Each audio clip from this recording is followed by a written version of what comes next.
back to Time with Trish. Today I am so excited. I am joined today with Father Patrick Adejoh and Chaplain Daniel Sparks, and they are going to answer your questions on Truman VA's chaplain programs and services. Now, chaplains, I'm familiar with what chaplains do in the military, and I'm sure some of our viewers are, and I'm familiar with what our pastors do in our community as well as some of our viewers, but can you share with us what VA chaplains do and what services you offer? Thank you, Dr. Hall, and thank you very much for joining us. I'm glad you brought up about what pastors do in the community, and with that understanding, chaplains are kind of the pastors for the hospital. The task of the pastor is to provide spiritual care and to guide their members. Our members here at Truman VA are all of our veterans. All of our veterans working here with whatever their spiritual care and whatever spirituality they appreciate.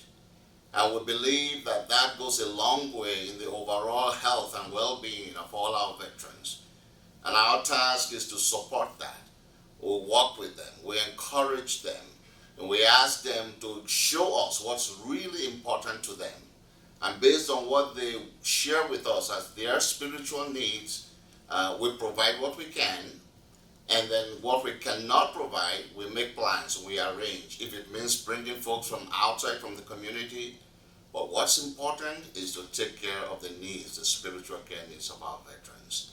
And part of that is also to ensure that all of our veterans have the right to express freely their religions, if that's what they want. And we also want to protect, religion being imposed on those who don't want any form of religion while they're here with us in the hospital. So part of our is to protect the constitutional right, I guess, of our veterans. It's part of what we do. And Chaplain Sparks will take off from there. I would say a lot of our veterans are familiar with chaplains from the military, and there's a lot of similarities in what we do. But we're particularly here to support our veterans as they're going through healthcare concerns, whatever they may be, from small things to major life-changing situations. So trying to make sure faith, whether that's practiced through religion or an individual preferences for faith expression or other spiritual needs are met according to the veterans' preferences. Well, thank you so much. You gave us a lot of information. I heard you say that it's instrumental to have chaplains in our hospital because it's part of the overall healthcare delivery, that spiritual healthcare.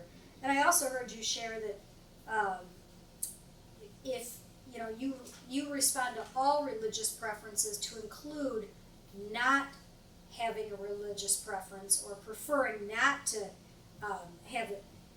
believe in a God or a higher power. And so you respect all of those things and help all of us walk through that particular spiritual need, whatever it may be. But do you only work with patients? That's a very good point. We take care of our patients, but not only our patients. Our patients are family members and caregivers that mean a lot to them and that also suffer when our patients suffer.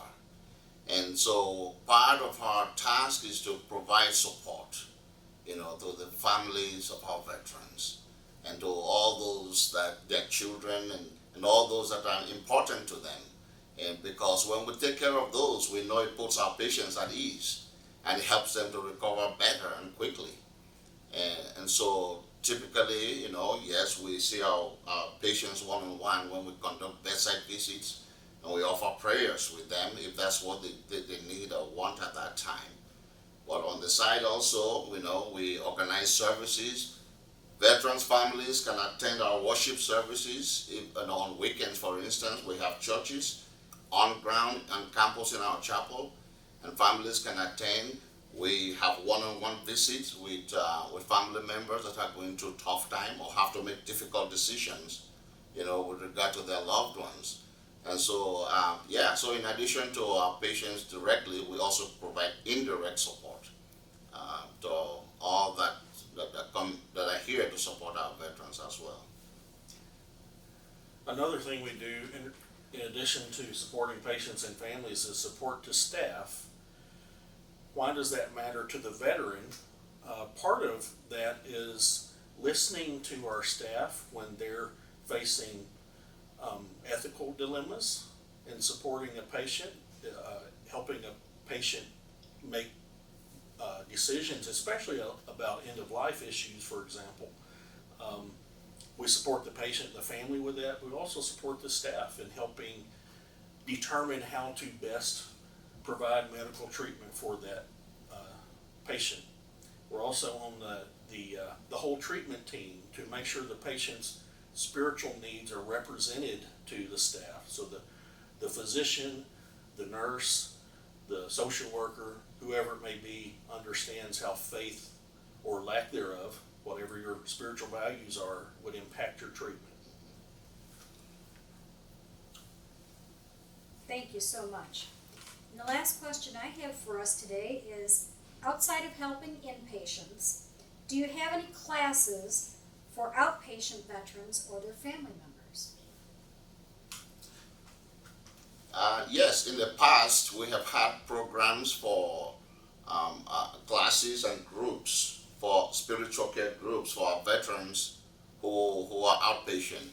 But since COVID-19, all of that is on hold. We don't have any classes at the moment.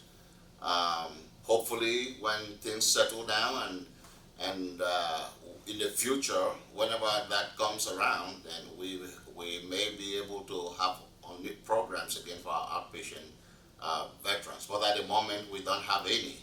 We have had bereavement group support for families of our veterans in the past, for instance. But again, for now, because of COVID-19, everything is on hold. I would say that though we don't have those going on right now, we're still available to our outpatients.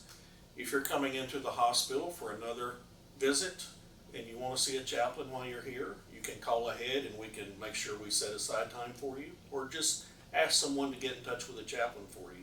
If you're visiting a CBOC and you want to, while you're there, ask someone to put you in touch with a chaplain, we're happy to talk with you by phone. However we can be of support to you. Call in, talk to the operator, say, hey, can I speak to a chaplain, and we'll provide that kind of support. And please know that there's always a chaplain on call, day or night, at any time. There's always a chaplain on call. If you're here in person, walk into the chaplain's offices. We're open all the time. There's always somebody around. And if you're at home and you have any form of spiritual distress, you want somebody to talk to, you want just to have a word of prayer, for instance. And, our task is to serve the veterans at all times. And once you can call into the office, call to the operator in our hospital, they will always connect you with the chaplain. Well, thank you so much. This has been incredibly informative, and of course I always love chatting with both of you. Thank you so much, Chaplain Sparks and Father Adejoh, for providing this information. And viewers, we want to hear from you about the healthcare information topics that are important to veterans. Leave a comment below, and we will pick next month's topic from the comments provided. Thanks for watching Time with Trish, and I can't wait to see you again next month.